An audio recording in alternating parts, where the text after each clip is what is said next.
It's like a box for a ring. Will you marry me? More like, why aren't we married? Bit of an oddball topic here, just the Switch Lite, because, you know, the Switch Lite. I just kind of want to talk about this because it feels like everybody else has stopped. Ever since its release in 2019, it just is kind of the quiet version of the Switch that just kind of exists. I don't see many people going out of their way to get this. I don't see many people discussing it. Don't see many people discussing its benefits or any detractors or anything. It's just kind of there off to the side just in case somebody wants it. Which is a shame in many regards because the Switch Lite is in some ways the definitive Switch in terms of at least, you know, feel. Genuinely the best feeling Switch console. To hold this and just feel all the buttons all have this nice soft feeling but still very tactile and very responsive. You have an actual D-pad instead of 4 goddamn Skittles. It just feels good in the hands. But like I said, I just don't see many people talk about these things or buy them even. Go to any store. It is very likely you'll see just a ton of Switch Lite units and like barely any Switch or Switch OLEDs. And yeah, I'm sure Nintendo has statistics showing that most Switch users play in handheld mode. I guarantee that's the case. Even if you're not going out and about with the Switch, just lounging in bed, kicking back and playing it in handheld mode, that counts. By that logic, you'd assume the Switch Lite would be a huge success. But I feel like a lot of what people like about the Switch is the option to play on the TV. One of the biggest issues with the Switch Lite is the fact that, like, in no way, shape, or form can you play this on a TV. You can't buy a dock for the Switch Lite. You can't even buy like an HDMI cable that just plugs into the bottom here that you can just, you know, connect to the TV. It would be very clunky, but hey, at least you have the option. Buying the Switch Lite, you're pretty much locking yourself into handheld only play, and I think that's an issue for many people. Even if they're very much like, yeah, I'm only really gonna play in handheld mode. Because what if you would want to play on the TV? What if you would want to play a game of Mario Kart with somebody with 2 separate controllers? Because goddamn is this stupid. That's the interesting thing about the Switch Lite. It's technically compatible with like everything the Switch does. Kinda. Pretty much every game available for the Switch will boot up on Switch Lite, and they all look and run pretty damn great. But a couple of the omissions that Nintendo made on this thing just puzzle me because it just makes things so much more awkward. One example is the omission of a kickstand. The original Nintendo Switch had a flimsy-ass kickstand. It was so flimsy, I'm surprised they really counted that as like a crucial feature of the thing. Even labeled as its own mode on the back. Like, oh man, there's 3 play modes of the Switch. TV, handheld, and tabletop. Like, why is tabletop even really an option here? I genuinely do not understand why it has to be an option here, because that implies that, like, oh man, there might be some games that don't support tabletop mode. Like, what are you talking about? Why would a game not support tabletop mode? It's literally just handheld mode, but propping the system up and using controllers. I don't get it. But there are a few games that support tabletop mode, but not handheld mode. That includes stuff like 1-2 Switch and Super Mario Party. Games that utilize the Joy-Con controller for heavy motion control, like Fitness Boxing and Ring Fit Adventure. Those have a big old X where handheld mode is, but tabletop mode, yeah, that still works. So the fact that the Nintendo Switch Lite just omits any possibility for tabletop mode is beyond me. Because technically, it does support it, but Nintendo officially says, like, no, tabletop mode does not work on Switch Lite. Which, again, I do not understand. All it needs is a kickstand, and then it will be in tabletop mode. But no, you just don't have a kickstand, so you just have to prop it up against something. Because the Switch Lite can connect to like any controller, really. You know, you can connect Joy-Con to it, Pro Controller, all of that stuff. It's actually pretty cool to be able to control like a little handheld device like this with an external controller, like it's its own game console, which it is, which is really cool. So that does help out the compatibility issues, you know, like games that do use those separate Joy-Con, like Super Mario Party, which I think is like one of the dumbest things about that game is the fact that, hey, you are forced to use a Joy-Con on its side, and because of that, it is incompatible with playing in handheld mode. You cannot play Super Mario Party just like this.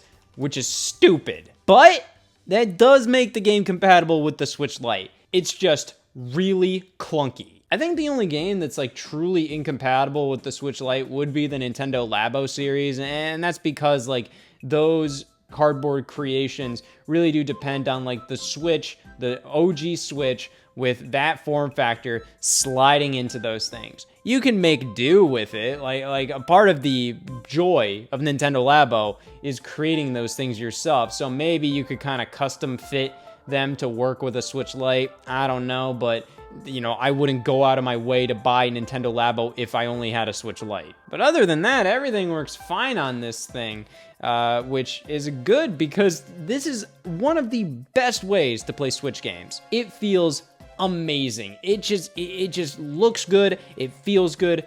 I love this thing, but I've barely used it because why the hell would I? I mean, I have standard Switch consoles. I have the regular Switch. I have the updated Switch with the better battery life. Then I have the Switch Lite. Now I have the Switch OLED. And like, yeah, why would I use this? It is possible to keep swapping between a Switch Lite and a regular Switch in terms of save data and all of that, but it's a nuisance, okay? Like, I don't want to keep doing that. I'd rather just pull my Switch OLED out of the dock and play that in bed rather than be like, oh, it's time for me to play handheld mode, because that's what I saw a lot of people say they did when the Switch Lite got announced. I feel like a lot of people got in that super excited mode where they're like, well, I gotta have the new thing. So now the Switch Lite is gonna be my airport system, and my regular Switch is gonna be like my at-home one. And I just kind of look at that like it's just like, hey, you do you. But like, you're overcomplicating the entire appeal of the Switch. The entire appeal is that you just like, oh, I'm going somewhere, yoink, and then you just grab, imagine that's a regular Switch that's in the dock. Boom, you grab it with you and you bring it to somewhere.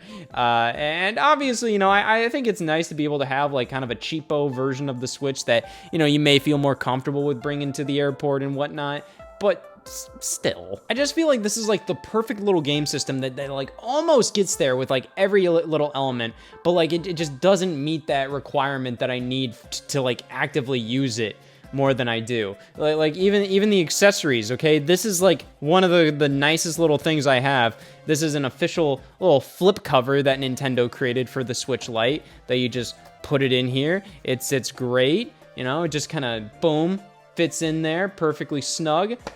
And then you can just flip it down. It's like a clamshell Nintendo handheld now. That's so cool. But damn, I was really hoping that Nintendo would implement some kind of technology that like Apple did with the iPad and its smart covers. So the way those worked is like there are magnets in there and it talks to the iPad. The iPad knows within its software that it's just like, hey, you know, magnets are on the screen right here. That means a smart cover's on. Put the thing to sleep. So I really wish like when I close this, the Switch Lite would like go into sleep mode, but it don't know I'm doing that. And it's just a better like storage case than like an actual like case to use at all times, because like, yeah, when I'm actually playing this, like it's just like, come on, like who wants to have this? So like I really like this little accessory, but I do find that it's a little you know, it's just not where I want it to be, you know? And that's how I view the Switch Lite. I do feel like Nintendo is kind of playing like maybe like fourth dimensional chess here, where it's just like maybe they want you to look at this like, oh, why would I buy this? I want the regular Switch. I think it would be great if they just offered like a separate Nintendo Switch Lite dock that you could just pick up separately. You know, maybe it's just not included in the package. Maybe it's $100 more expensive, and then at the end of the day, you're spending the same amount as a regular Switch. Whatever, I would just like the option. It's like with the PlayStation 5 Digital Edition, you know, like, I would have really appreciated the option where it's just like, yeah, let's say you buy that, but later down the line, you think like, oh man, I really want to play discs on this thing. So why not offer like a little USB disc drive that you can buy separately, make it $100, whatever, overprice the hell out of it. But as long as you have the option as a consumer, rather than having to go out of your way to buy a completely new product that completely replaces the need for the one that you initially bought, you know, I think that's just kind of nice. I think that's just a nice option to have. Because yeah, I feel like many consumers look at the Switch Lite and they go, okay, $200, that's not bad. But for only $100 more, I can get the Switch with all the features. And that way, I don't have to worry about the fact that, like, if I buy a Switch Lite, I'm gonna regret it later. I could just save up another 100, and then I don't have to worry about any of that. So yeah, it's pretty obvious to me why this thing is just not as popular. And it definitely had potential to be the most popular version of the Switch. I think definitely some people do pick it up just to play, like, oh man, I just want to play the latest Pokemon. Oh, I want to play Animal Crossing. Oh, I just want to play Mario or just a little bit of Zelda or something like that. You know, the Switch Lite is perfect for that. It truly is like the 2DS of the Switch lineup, where it is more affordable and it takes away like a crucial feature. Like, it takes away a feature that was like a huge part of the original system's identity, switching, going from handheld to TV play. You can't do that with this, much like how with the 2DS, you strip away the 3D, which was the entire identity of that game system from even the name. And speaking of the name, it's pretty interesting that they went with Lite. A lot of people thought like Mini or something, but I think Lite makes sense because, like, hey, it's a lighter Switch, both in terms of size and features. But in terms of Nintendo history, I mean, the last time they used that was with the Nintendo DS Lite, and that was more of just a revision. That was like the perfect DS. It wasn't like lesser in any way other than form factor. And when I say lesser in form factor, I just mean like it was smaller. It wasn't lesser because it was much better than the original DS. So them using it here, it makes sense, but in the history of Nintendo handhelds, you know, they're definitely changing the use of the word with this system. But yeah, I just kind of wanted to talk about this guy because it is such a bizarre piece of Nintendo's current lineup that makes perfect sense, but also doesn't at the same time. It's a wonderful product that just is missing those core elements that I think would make it like a pure success, but that might be by Nintendo's own will. They might want this to be lacking in many ways, so then you end up wanting the regular Switch instead. But I think that's unfortunate. I mean, like, have you ever played one of these things? It just feels good. I love how tiny it is. It genuinely feels impressive to play these Switch games on a Switch Lite, which I don't feel that anymore playing on a regular Switch. I've gotten so used to playing on a regular Switch, even a Switch OLED, that playing these big console games on that thing just isn't impressive anymore. On the Switch Lite, I get some of that magic back, you know, that initial magic of popping a game into the Switch during that launch year and just seeing like, wow, I can take this anywhere. And like when I play a game on Switch Lite, it's like, wow, I can take this anywhere, like even more so now. Yeah, I do like this system, even if I don't play it much at all. And I don't really have a reason to. But just holding it, I love the feel of it. I love the look of it. The colors are all super fun. It's just a good product that I feel many people just don't have a reason to buy, unfortunately. But honestly, like, you should have some reasons to buy this. Yeah, checks out.